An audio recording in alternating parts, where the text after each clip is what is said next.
Josue Cordova comes from a long line of Army men. Each person in his family who chose to enlist wanted to keep the tradition and wear a green uniform while serving their country. When it came time for Cordova to continue the custom, he shocked everyone by choosing to join the United States Air Force. My grandfather served in World War II in the Pacific, and every family member that served in the Korean, in the Vietnam, and all the other Desert Storm, they were all Army. And I was the first person to sit there and say, you know what? I like that blue uniform better than that green one. A choice he's still proud of to this day. In 1995, while Cordova was on leave, he was the victim of a horrific car accident, though at the time his vehicle had been parked off the side of the road in the grass. And the driver went to sleep going about 70, 80 miles an hour at 7 o'clock in the morning, swerved over 2.5 lanes, and literally annihilated the backside of my car. And I woke up 2.5 weeks later in a spinal cord unit at Hines VA Hospital, which is in the Chicagoland area. My spine was fractured at the T10 through T12 vertebrae, which left me a complete paraplegic. It's about waist level. Now Cordova's been in a wheelchair for over 27 years. During his recovery, Cordova was introduced to a member of the Paralyzed Veterans of America, or PVA. A national service officer. He was actually a quadriplegic in a manual wheelchair, rolled into my room while I was sitting there just trying to comprehend what the heck was going on, informing me of PVA, informing me of what PVA was going to be there to represent, to be there to support me and to assist me during this process of this new stage in my life. The PVA has been supporting paralyzed veterans since 1946. The organization advocates for quality health care, education, and civil rights. Many people don't realize the struggle of having to navigate the world in a wheelchair. Something that seems fun, like traveling, becomes an uphill battle when deciding how to maneuver through an airport. Fortunately, the Americans with Disabilities Act, or ADA, has helped take some of the pressure off. When it comes to navigating through the airport, there are benefits and there are assistance from airport employees to, navigating through any airport, whether you're in a wheelchair, whether you're with a stroller with a crying child or anybody else. It can be overwhelming at times because they're so crazy. But with the ADA, it allows accessibility for us to make certain accommodations. Tough, but definitely there are, for the most part, accommodations. However, the ADA doesn't offer protection for air travel. So in 1986, the Air Carrier Access Act, or ACAA, was passed to prohibit airlines from discriminating against people with disabilities. Before this law, air travel wasn't always an option for disabled people if the airline refused to make accommodations. And though the ACAA has been upholding equality in air travel for more than 30 years, it's not perfect. In fact, Cordova says the worst part of traveling is when he finally gets onto the plane. There is no, on single-aisle aircraft, for me, on many single-aisle aircraft, there is no accessible restroom. So for me, I have to dehydrate myself 24 hours before I even attempt to get on that plane to hope that I don't need to use a restroom while I'm on that flight. So while the ACAA has been a great starting point, Cordova and the PVA are pushing for more amendments to be added. One of the main points of the act calls for proper training of airport and airline employees when transferring disabled people on and off planes. Because right now, with employees that are not properly trained, we deal with wounds, we deal with injuries, which result in hospital stays, but also result in death and injury, which sadly there are recorded situations of things like that happening. The act also addresses the lack of accessible restrooms on single-aisle planes, but those aren't the only issues. The Department of Transportation's 2021 report shows the U.S. carriers mishandled nearly 20 wheelchairs and scooters each day. Mishandled refers to lost, damaged, broken, or delayed items.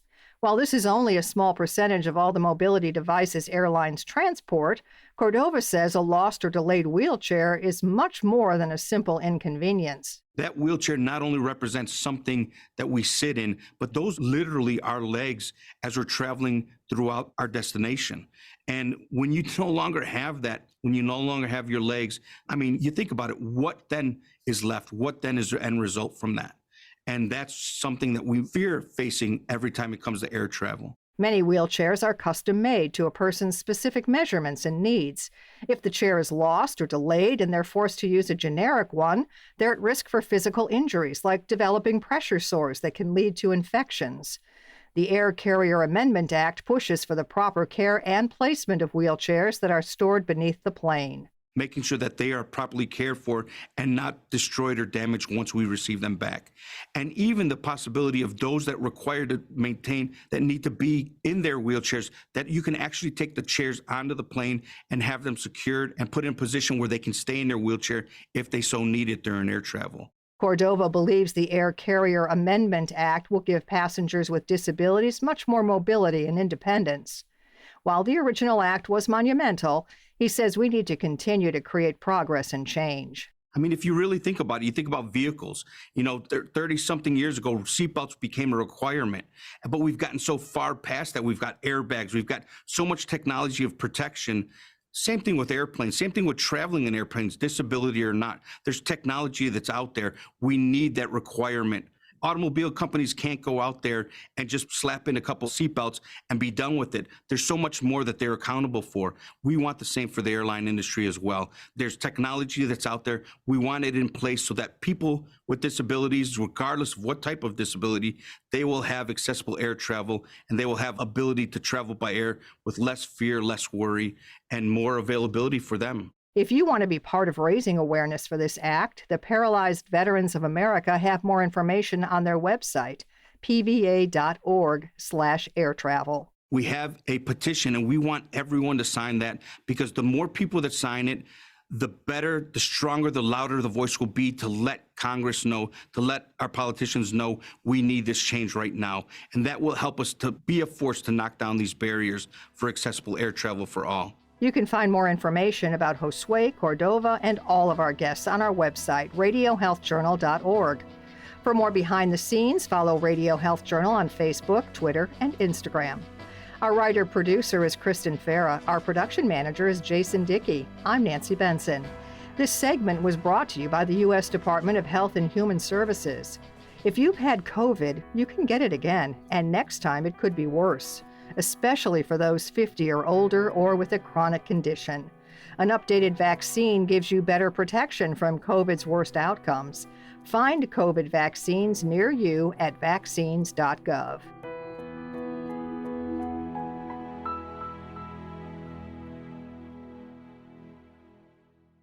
Coming up next week on Radio Health Journal.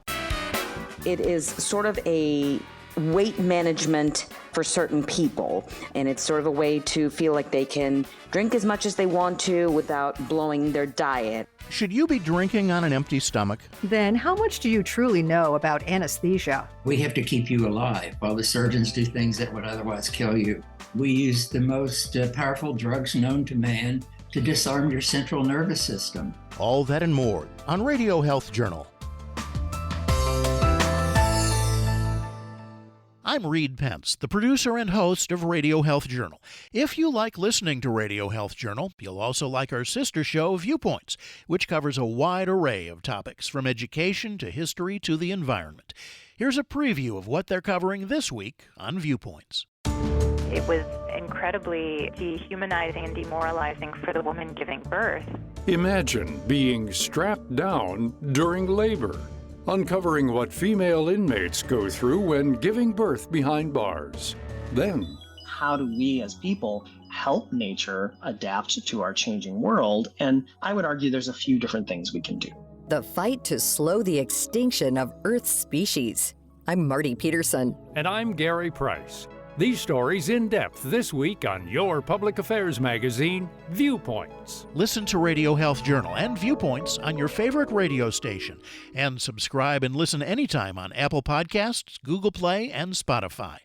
Also, follow us on Instagram and Twitter at Radio Health Journal. And that's Radio Health Journal for this week. Follow us on Twitter, Facebook, and Instagram to learn more. And check Apple Podcasts, Google Play, and Spotify for a library of past programs.